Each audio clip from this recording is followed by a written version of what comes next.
Shoulder पे लो, shoulder पे।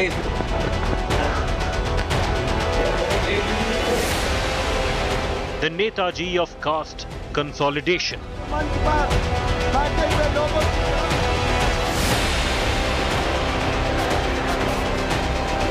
He who erased Congress from UP.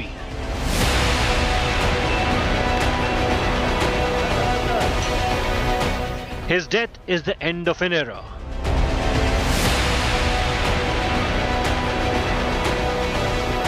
Is it the end of Mandal politics? Remember, this was the most potent idea in Indian politics through the 90s. For a long while, it was thought of as a game changer which would upturn Indian politics, and it did. And then came the big idea of Hindutva politics after 2014, which makes Mandal politics look like a blast from the past. Does Mulayam Singh Yadav's death signify the end of Mandal politics? We'll look at that. Here are the headlines I'm tracking tonight. BJP leads protest after communal clashes rock Bengal's Mominpur area. Party seeks deployment of central forces to stop riots. 38 detained so far. Uddhav Thackeray gets the dot symbol for his Sena faction. His party will be called the Shiv Sena Uddhav Balasaheb Thackeray. Shinde faction to be called the Balasaheb Bachi Shiv Sena. Trouble mounts for Adi Purush. Legal notice sent to the producer and actors of the film for hurting the spiritual sentiments of Hindus.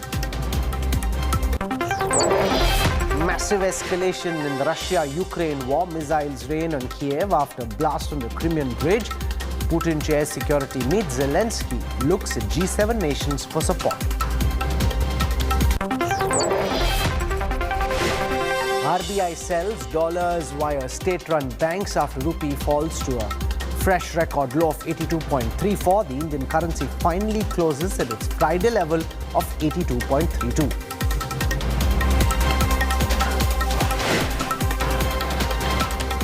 Samajwadi Party Patriach Mulayam Singh Yadav passed away at a Gurugram hospital this morning. Netaji's condition had been critical for weeks and he had been on life-saving drugs. His funeral will take place in his ancestral village of Sefai in Uttar Pradesh tomorrow. Tributes have been pouring in for the man who oversaw the transformation of heartland politics in this country. A mass leader who played politics like a wrestler.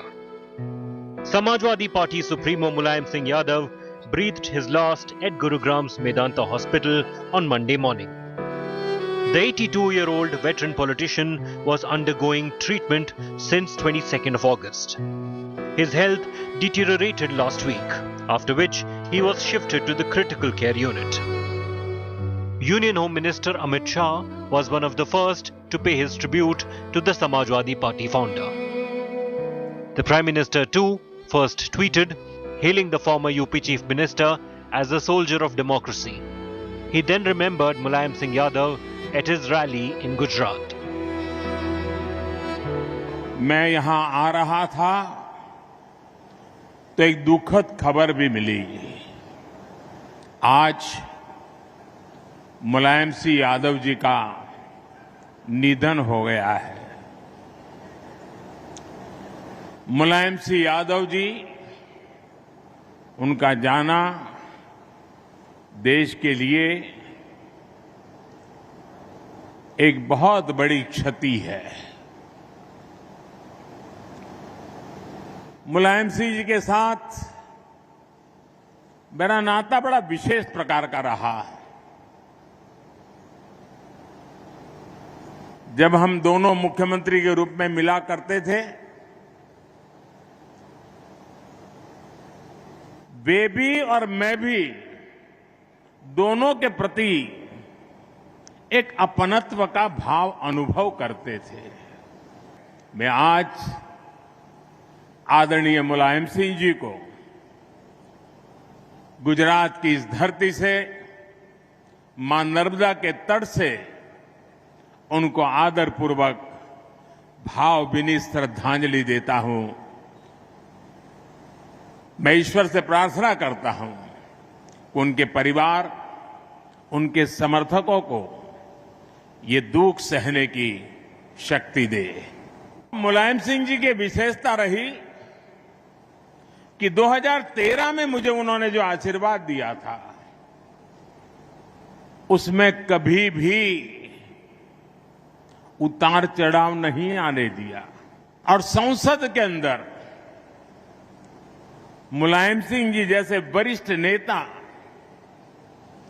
उन्होंने खड़े होकर के parliament में जो बात बताई थी, वही देश के किसी भी राजनीतिक कार्यकर्ता के जीवन में बहुत बड़ा आशीर्वाद होता है। उन्होंने कहा था, मोदी जी सबको साथ लेकर के चलते हैं और इसलिए मुझे पक्का विश्वास है कि वो 2019 में फिर से चुनकर के देश के प्रधानमंत्री बनेंगे। Mulayam Singh Yadav was one of the most prominent leaders of Uttar Pradesh who served as the Chief Minister of State 3 times. His funeral will take place in his ancestral village of Saifai. विनम्र श्रद्धांजलि अर्पित करता हूं।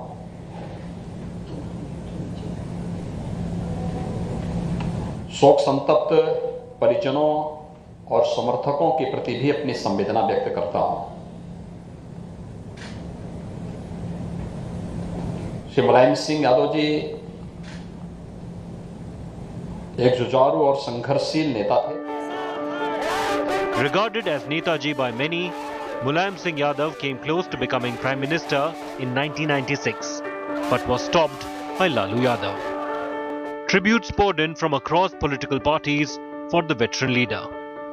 नेताजी को धरती पुत्र के नाम से लोगों ने नवाजने का काम किया और एक राजनीतिक क्षेत्र में, सामाजिक क्षेत्र में एक भारी क्षति जो है हुई है और देश को भी इसकी क्षति हुई है। मुलायम सिंह जी इस दुनिया से चल बसे हैं, एक कदावर leader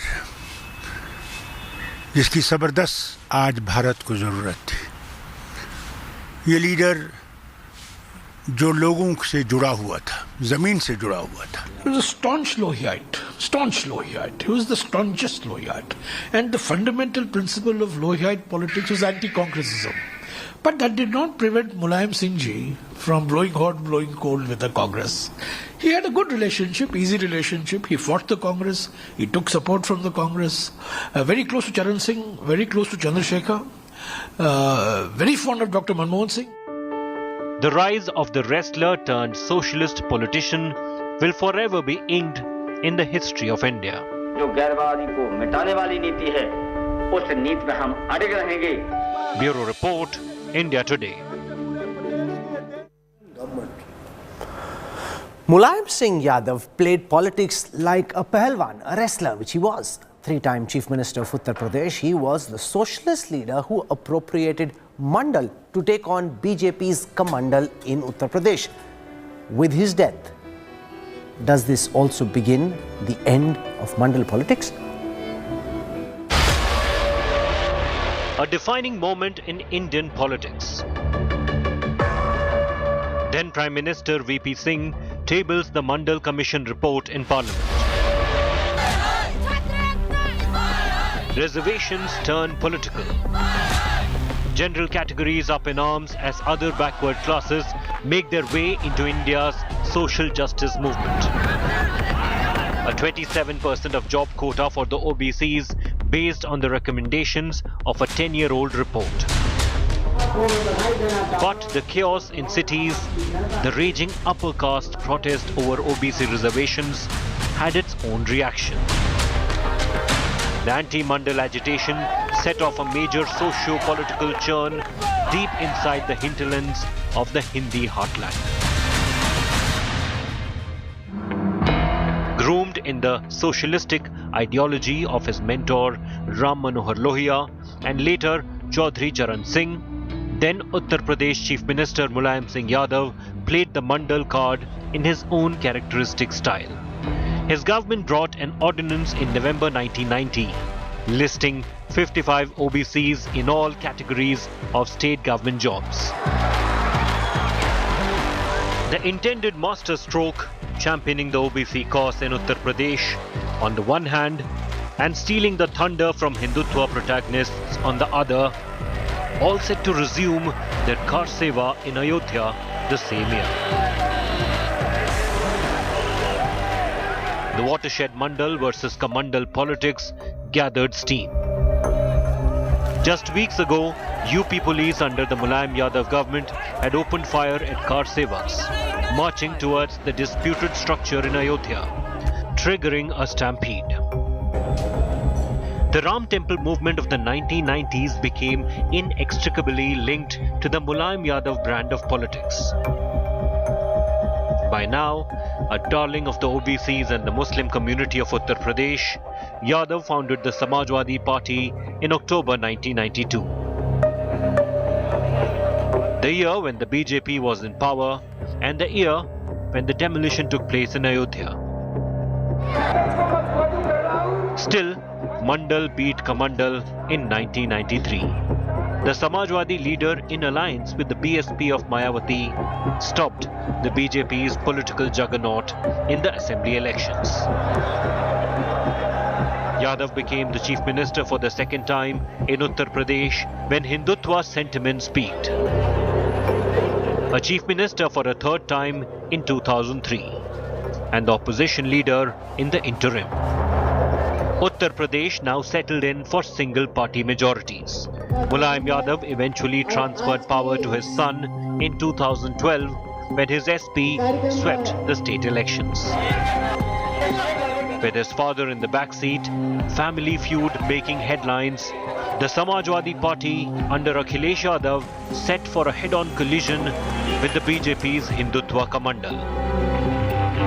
And Kamandal won with full force in 2017. The passing of Mulayam Yadav leaves behind open questions. Is caste-based Mandal politics as relevant as before in the Hindi heartland?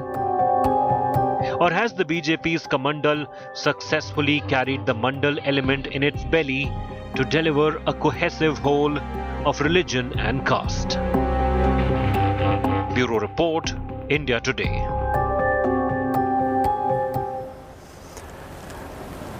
Does the death of Mulayam Singh Yadav signify the end of Mandal politics in the Hindi heartland?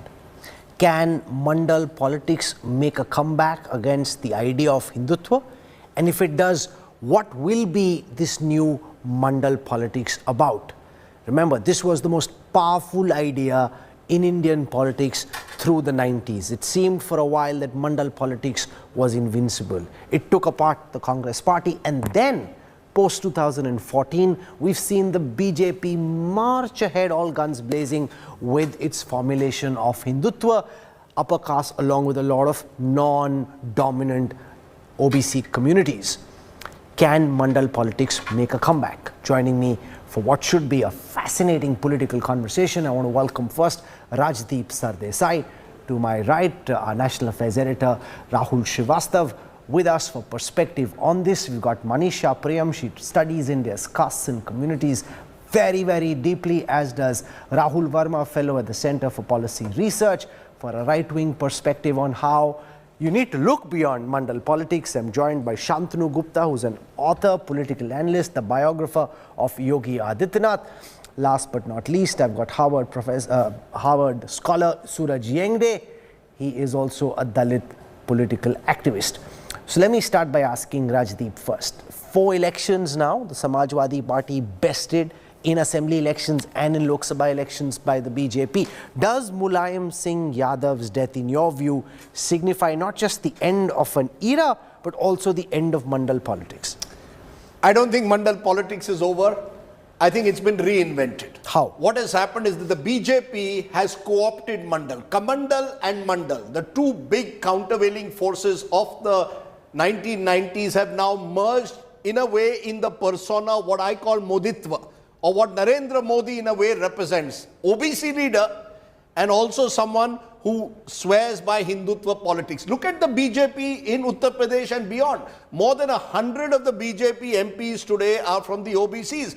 Their district chiefs across the country, their chief ministers, do not represent the traditional Brahman Baniya image that the BJP had. So even in the rise and the emergence of the BJP in the last decade as a dominant party, there has been an OBCization of the BJP.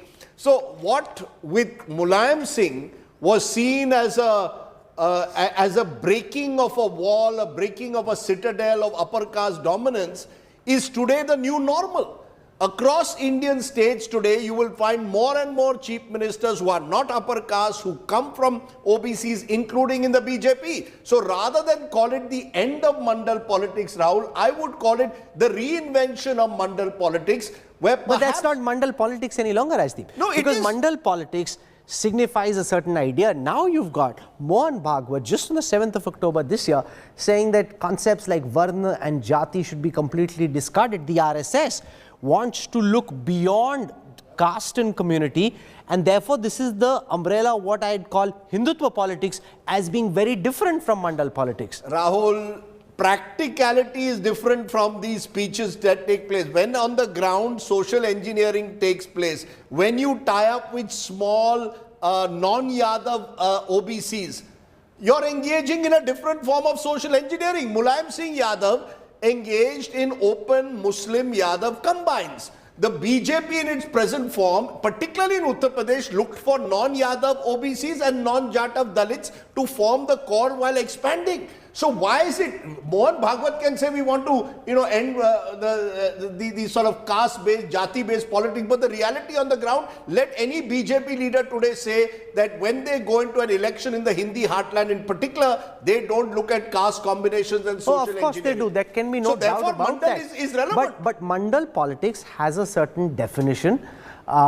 It's been redefined, Rahul. So you're saying that there is a new way of looking at Mandal politics. Possible. What the BJP is doing, Rajdeep argues, is also Mandal politics. But let me ask Rahul Srivastav. In the way that Mulayam and Lalu gave shape to the idea of Mandal politics, does Mulayam's death, in your view, signify the end of Mandal politics? By which I mean, if someone like a Tejasvi Yadav is to beat the BJP in Bihar, he will have to do something over and beyond just go with Muslims and Yadavs, because that idea the BJP has shown is no longer enough to win an Indian election. See, Rahul, in 1989, if we see the rise of the Mandal and Kamandal, when they were moving, there was a cleavage between them. But today, I think the BJP represents, as a party, what Kalyan Singh was in 1989 and 1990. He was a blend of OBC and a strong Hindutva face. And I think he represents the BJP of today. This is what the BJP has become.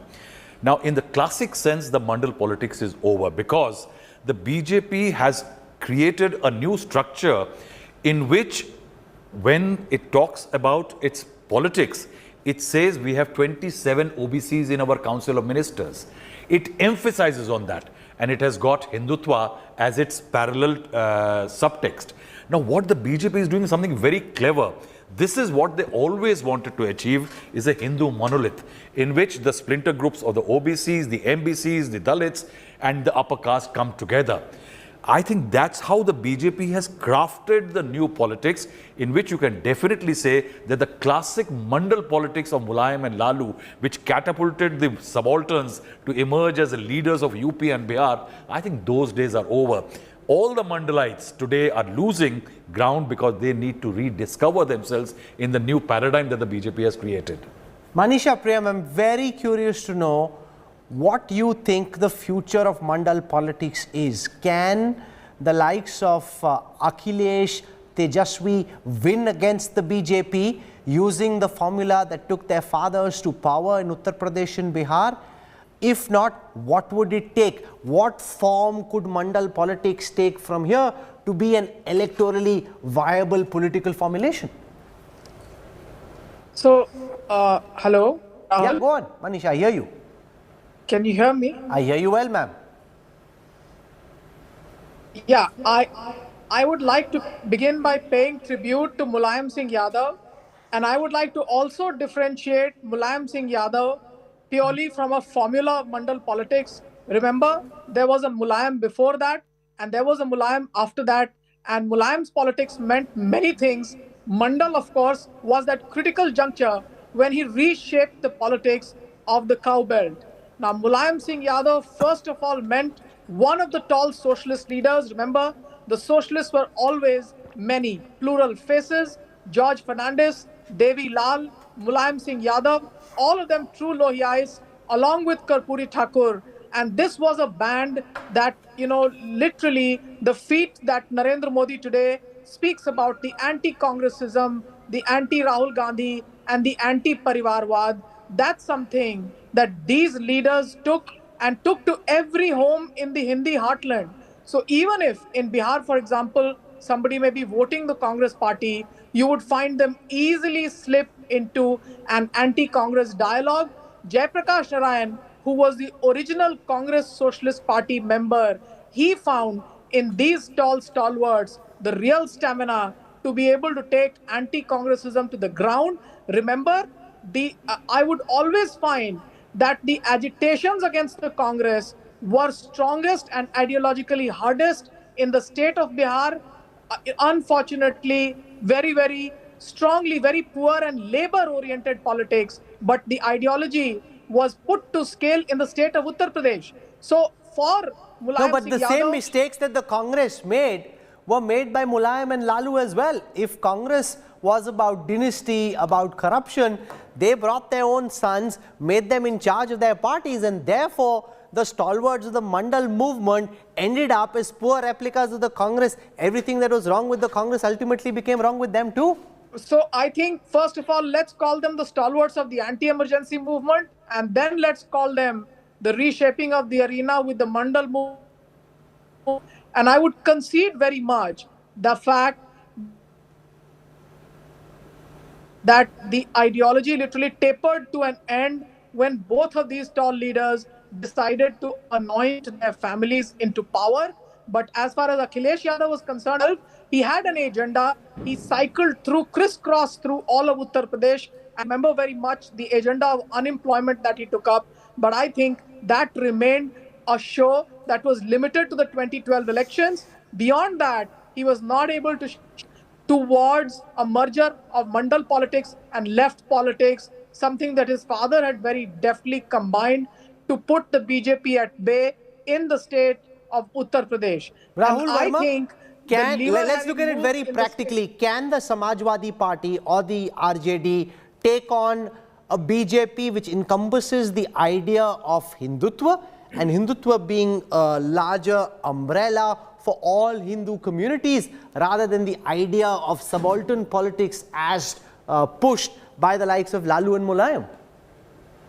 See, I think the political situation in Bihar and in UP is different, especially after the JDU and RJD partnership. The life of Mandal might be slightly different in Bihar comparison to UP. But I think like what the panel is discussing, and I'm completely in agreement, that in classic sense, the Mandal politics is now, the days of Mandal politics is over. And if the Mandal politics has to reinvent itself, it has to also think of the differences that lie between UP and Bihar. So in UP, you had a trajectory of Dalit politics. In Bihar, it was limited. In Bihar, you had EBC politics, which in case of UP is limited.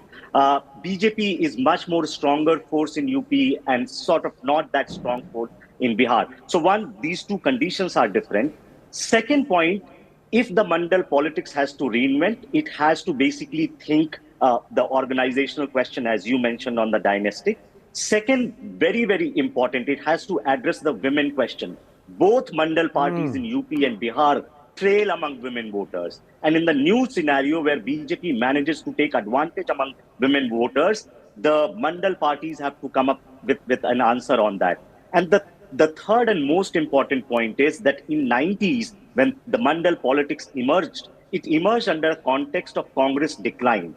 Two contradictory forces emerged, the Mandal and Kamandal, right? Now, if the Mandal has to reinvent itself, it has to think in terms of rising Hindutva force, and it has to define on the question of Muslims how it is going to mobilize them.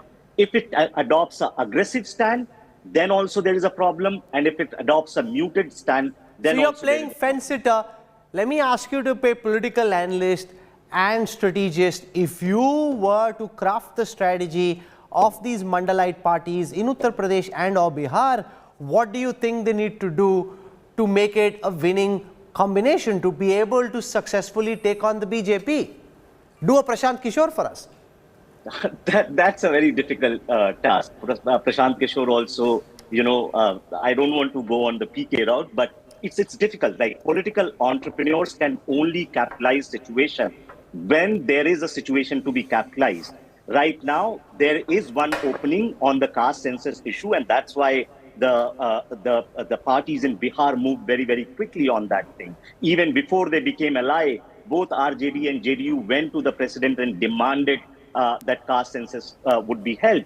But even when you mobilize the issue, it is not necessarily going to fall into the way you are thinking it is going to happen. There is going to be action and reaction. So as a political entrepreneur, if I have to think on the caste census, I have to think on the Muslim question, I have to think on the women question, and I have to also think about the organizational culture of my party.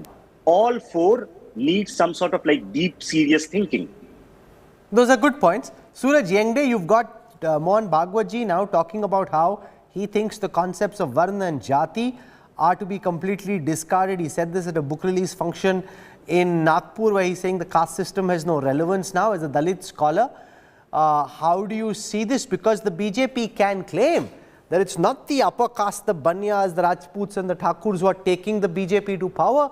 They have been, for what it's worth, been able to put together an umbrella of pan-Hindutva parties, including some of the Dalit groups, most certainly the non-Jativs in a state like Uttar Pradesh, and a lot of the backward caste communities and the upper caste in this larger rubric that they'd like to believe is what Hindutva stands for. Rahul, it's good to talk to you after a long time, and yes, wishing you hello. And I also would like to offer my condolences to the very tall leader, one of the giants of the socialist movements, coming out of the North Indian belt, and of course had his influence across the board. I think, I would just like to briefly address the question of, is Mandal politics over or reinventing? And I think I agree partly with each of the fellow panelists. I think what we need to do is politics not necessarily only in electoral sense, but we need to re-engineer politics is also as a formula of representation and what that meant to a larger political consensus. After the implementation of Mandal rules, there has been, intervention right up to the apex court, and how that kind of changed through every government organ. And what that gave us is a highly sophisticated OBC community who is now into an intellectual space that occupies much of the thinking mostly in regional languages, not as much as we would expect in English language. Now on Dr. Mohan Bhagwat's statement, I think it's, I think he has trumped because there's no denying to what he has mentioned. I mean, nobody will challenge that, but only positionality is what matters, because he is responsible for an organization that has been notoriously known for creating the caste as well as communal gulf in the country. Now, with this new statement, the question arises, is this new Brahminism trying to liberalize itself? But to his credit of Mohan Bhagwat, he has been at it, at least the few debates that I've seen, at least for a decade, where they have denied or they have approached the topic to challenge caste from people's mind. And him being a Brahmin, and of course I'm going to write this in a lengthy piece for the column, but we need to understand where the sentiments are coming. One of the sentiment is that the solidification of the backward caste groups who are now trying to form an alliance against Modi, and we have seen that in Bihar, and that might still spill over in Uttar Pradesh. But as we talk about Mulayam Singh Yadav and his role in Mandal politics, but that's just Mandal Kamandal is one part, but also what it entailed, what are the ramifications. It was his party legislators who tear down a bill that was meant to offer a reservation in promotion. So we see these contradictory positions being played around. While we construct the Mandal figurehead, we cannot discount Sharad Yadav, we cannot discount Lalu Prasad Yadav, we cannot discount VP Singh, and more importantly, Kanchiram, because it was his bombshell that he pushed into the movement. Now, one thing people mostly don't know, when Mulayam Singh Yadav, then he had not his political party, had come to Kanchiram for seeking political alliances. That is where Kanchiram had suggested him to form an independent political outfit where it will be much better for him to have a more backward class base. And I think that's the kind of think tank we need to imagine when we think about Mandal politics, which is not Shantanu just Gupta, a political... the leader of the subalterns would say it's all well and good for Mohan Bhagwat, a Nagpur Brahmin, to say that casteism is dead. He speaks from entitled privilege. This is not the reality of India. Varna and Jati are very much alive, including in the BJP's electoral calculus, because that is one of the key bases on which tickets are given, and no BJP leader, unless he's speaking on camera, will deny it off record. That's how calculations are made. That's still how elections are fought. So therefore, it's not fair to say that caste and Varna are completely discarded. Mandal politics may be down, but it's not out just yet. Rahul, when the classic Mandal politics started in 90s, that time the service delivery of government schemes were very poor. Indian economy was not aspirational, and it was a very different India. In today's India, when Modi's policies, Yogi's policies are reaching to the poor, there is a different vote bank, which we keep talking about as a beneficiary vote bank. And as Rajdeep already said, that the largest number of OBC leaders, SC leaders, ST leaders are in BJP, be it many of the states they are ruling in, or be it in the center. So in the classical sense, yeah, Mandal politics is gone, but we have to also see that now the fathers, the old ones, the people who founded the parties are incapacitated, or they're going away from life. So how the new rung will take on, like your likes of Akhilesh Yadav or Tejasvi Yadav or Supriya Sule, how they will take on the Modi's charisma, Modi's cultural agenda, and also the beneficiary politics that Modi is playing very, very efficiently, which is dissolving the Mandal politics. Kejriwal, Rajdeep, provides a different kind of model, which is a politics of the dispossessed or the backwards from an economic perspective rather than a caste perspective. Is that, you think, the next big idea? He's trying that in Gujarat, the BJP pushing back very hard. Is that potentially the next big idea, that you fight on the basis of haves versus have-nots, the economically possessed versus the dispossessed? You know, that these are various forms of populist welfareism, where, you know, I say that the women of Gujarat will all be given 1,000 rupees a month, free, you know, there are a lot of, there's an attempt to sort of provide, dare I say, benefits, or, you know, which also Mr. Modi and the Modi model is doing. This welfare is Labharti beneficiary schemes down to the last mile, using digitization and technology as a force multiplier, can cut across caste and class and indeed religious barriers. To that extent, obviously, that has become a way of winning elections. My point, though, is that you will still find in state after state in this country, caste is extremely resilient. The nature of the alliances and the arrangements changes from time to time. Charan Singh had his own way of reaching out, let's say in Uttar Pradesh in the 60s and 70s, to middle caste peasantry. Mulayam Singh Yadav then crafted his own Yadav Muslim alliance. Kashi Ram looked at Dalits and then looked at other communities to align with them, but wanted No, but power. a lot of those Dalits are now voting for the BJP. No, so caste doesn't matter in the way that a Mulayam Singh Yadav or a Kanchi Ram would have pushed, where he would have made the upper caste seem like enemies of the Dalits. The new generation of Dalits are saying, if Modi can give me a house, if the BJP government can ensure that I have a proper road, I am not as opposed to them as Kanchi Ram would have me believe. You know, with the exception of Bihar, I think, because I think Rahul Verma makes a good point that, you know, the classical Mandal politics far more resilient there. I think revolutions eventually devour those who, you know, ignite them. Because eventually, as you pointed out, parties like the Samajwadi party and other, even the BSP, became prisoners of either personalities or families. With the result that it became very easy over time for a force like the BJP to target and exploit the weaknesses that existed in this family-centric system.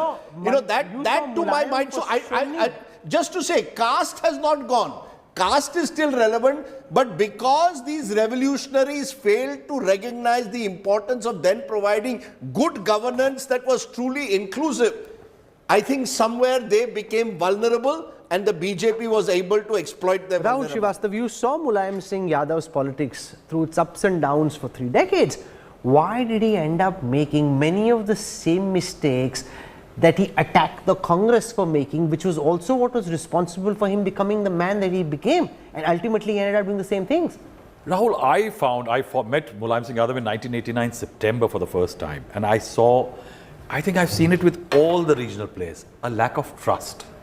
They don't trust people beyond that limited family purview or their set of friends.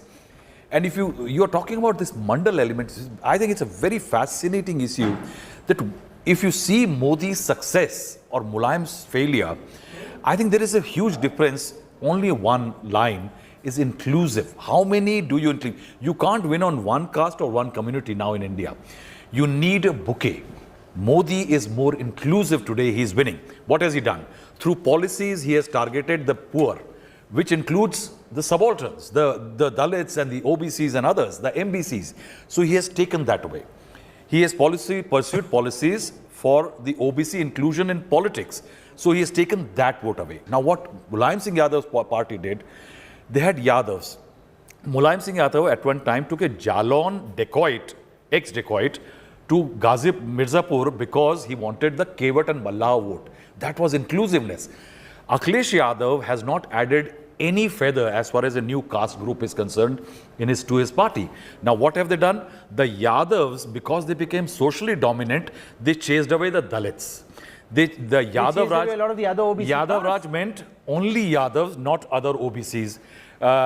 Similarly, the Muslim, leaning heavily on Muslim, the Mullah Mulayam element chased away the upper caste and others. So there was an exclusion of caste which were at one time with Mulayam Singh Yadav, while the BJP has been including more and more true in for its RJD platform. as well. Yes. At So his being heyday, in power has actually been a problem for them. Was never just about the Yadavs and the Muslims. A lot of the backward communities of Bihar supported Lalu Yadav and the RJD when they looked at him as a backward messiah. Why is it, Manisha Priyam, that whether it is a Lalu or a Mulayam Singh Yadav, they ended up making the same mistakes they were berating the Congress for?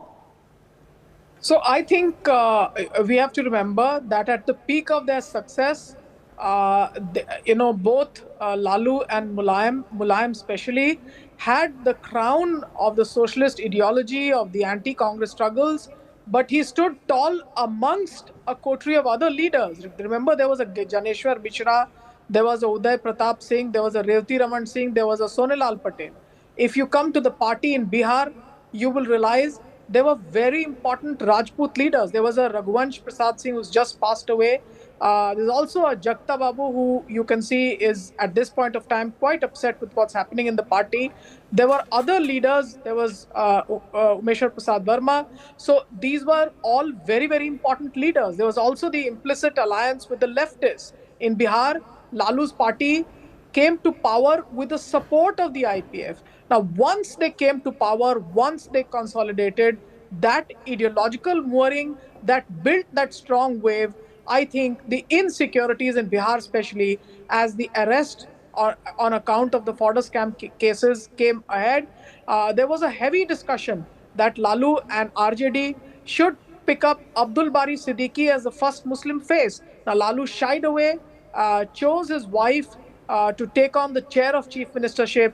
And I would say you're bang on when you say that family politics can deliver till the time that you have some kind of a hold on incumbency and on the organization. But ideology, standing amongst tall men, and a rainbow coalition pays far too many dividends. Remember always that the Yadav rule in Bihar and in Uttar Pradesh was backed by the implicit support of the Thakurs. This time around, what Yogi Adityanath has shown in Uttar Pradesh is that the Thakurs have been lured away heavily away from the Samajwadi party. Sure, the going away of the OBCs has been a hard blow, But the going away of the Thakurs from the Samajwadi Party is a harder blow.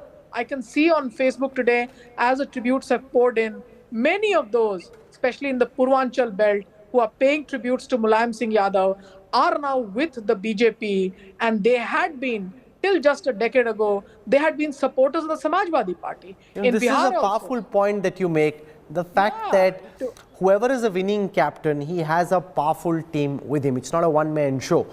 Who's the big leader around a Tejaswi Yadav or even around Akhilesh? He has a few he tries to build up, say like an Abhishek Mishra or somebody, or a Sanjay Yadav near Tejaswi, but they're not comparable to an Abdul Bari Siddiqui or any of the other stalwarts who made up the Mandal movement. It cannot be about one community or two communities or one man leading the army. You need an umbrella of communities, you need a bouquet of leaders to be able to go out and win, especially when you're up against the most powerful political force modern India has seen, which is the BJP's electoral machine today. I want to thank our guests for joining us as we pay our tributes to Mulayam Singh Yadav. One of the things I remember very vividly as Defence Minister, when he'd go to a forward post, previous Defence Ministers typically would spend time talking to the officers and finding out from them how they were doing, and that's just the way it had been in the Indian Army. Mulayam Singh Yadav would spend much more time talking to the Jawans, not just as a cursory hello, but actually understanding from them, their lives, their problems, which initially came as a big surprise to many in the armed forces, but later they started making their peace with their new defence minister. So a man who did change the face of Hindi heartland politics, India's most politically significant state in the 90s. His death leaves the question, the idea that took him to politics, is that still a winnable idea? Well, his son will most certainly need to rework the calculus of Mandal politics, redefine Mandal politics, if he has to have any hope and all to be able to take on the mighty BJP. This is where I slip into a quick break. When we come back, a massive escalation in the Russia-Ukraine war, missiles rain on Kiev after blast on the Crimean bridge. Details coming up on the other side.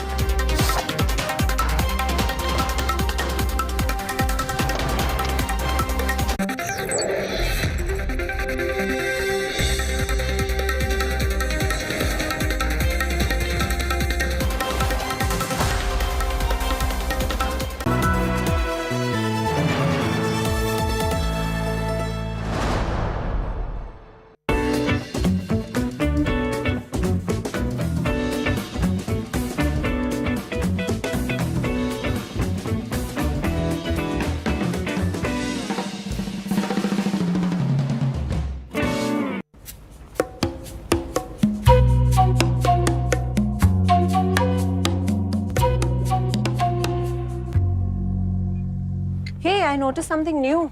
You've started using a new body lotion. Funny.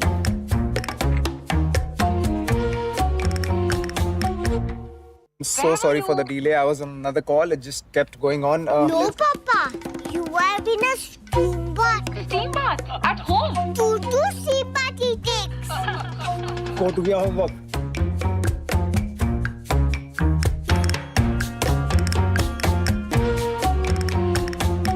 It's 7:20 already. The kickoff's in 5 minutes. Get all the boys. We have the entire place to ourselves, man.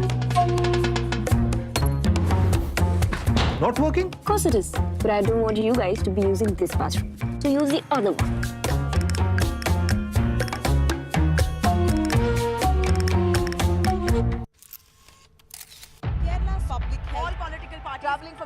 Armed with facts, she takes the news by its horns. You think the future of these students are not hampered? Fierce, bold and direct, setting the tone for the biggest stories from every corner and every angle. Expect nothing but the unfiltered truth. News first, niceties later. Watch me, Nabila Jamal, on India Today.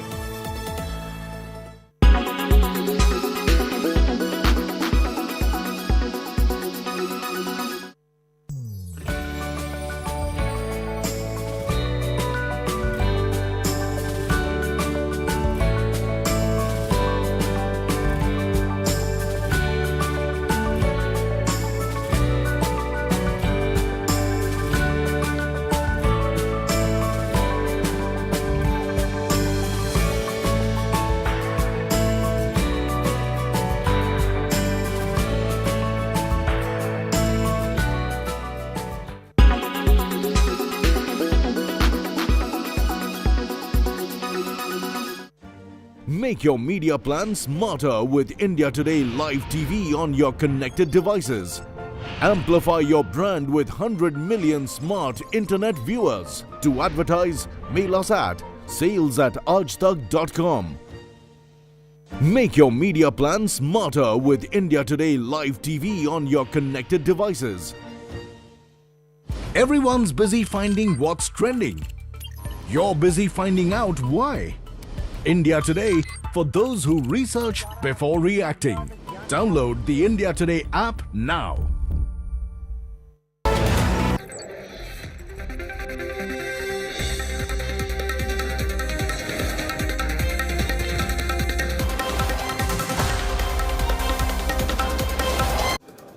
You're on board the Newstrack. The 229th day of the Russia-Ukraine war witnessed a massive escalation. Missiles rained on Kiev, buildings, roads, Children Park came under attack. The strikes were in retaliation to the bombing of the Crimean Bridge. Will the conflict worsen now, and to what extent?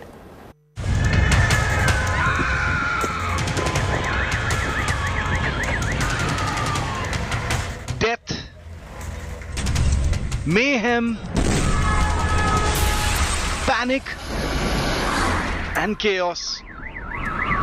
Putin's fury scorching Ukraine again, 229 days into the invasion.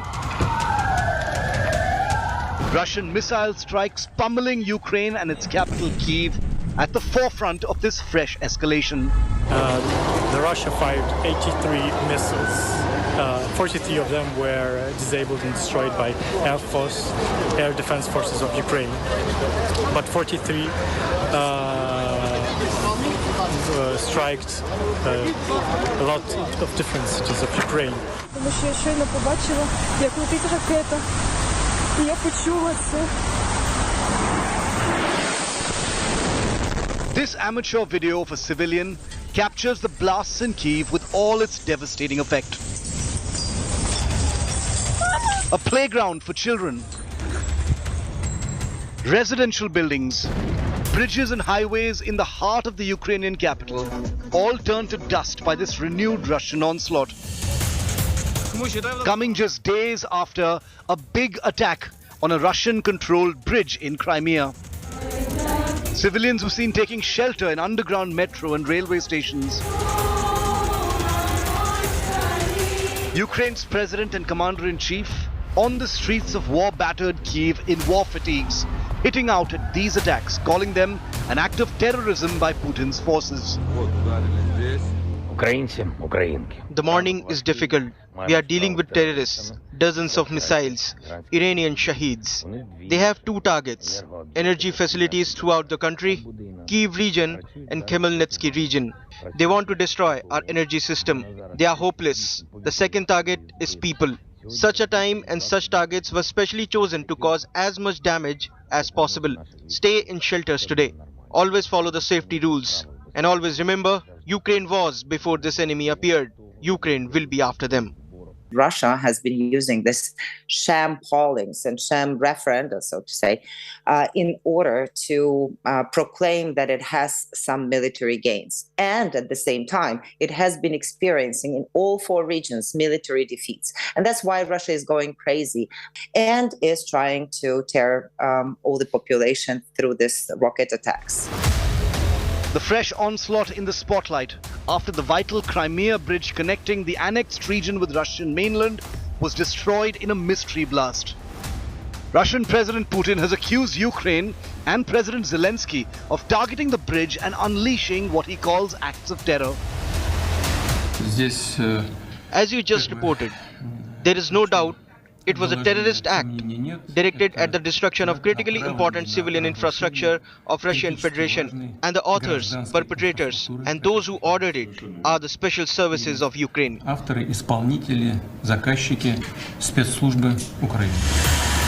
The attacks make one thing clear. 229 days later, the war and reign of devastation has still not ended for Ukraine. With Sehri Marenkov in Kyiv, Ukraine, Bureau Report, India Today. This is where I wrap up the Newstrack tonight. For your time and your trust, thank you very much. I look forward to seeing you at 8 p.m. tomorrow evening. Till then, from all of us here, goodbye, good night.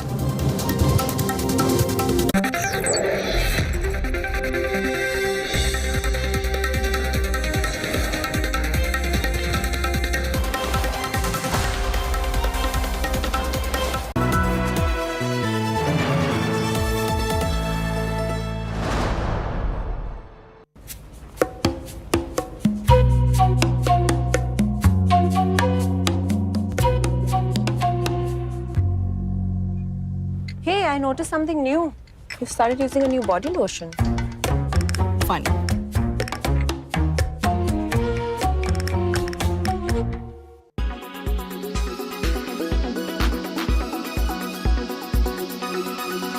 Ever wondered how much startup engineers earn annually? Well, they do earn a lot, but not all of their packages make it to the headlines. Software engineers with jobs at Wipro, TCS of the world get paid anything between 4 to 5 lakhs per annum as their starting salary. That looks like mere change when you really look at what startups are throwing at fresh software engineers as of today. Data from 50,000 engineers' salaries suggests that startup companies like Meesho, Cred, Swiggy and others pay a lot more LPA as compared to traditional IT companies. The data was shared by Amit Singh, co-founder of IT hiring startup Weekday.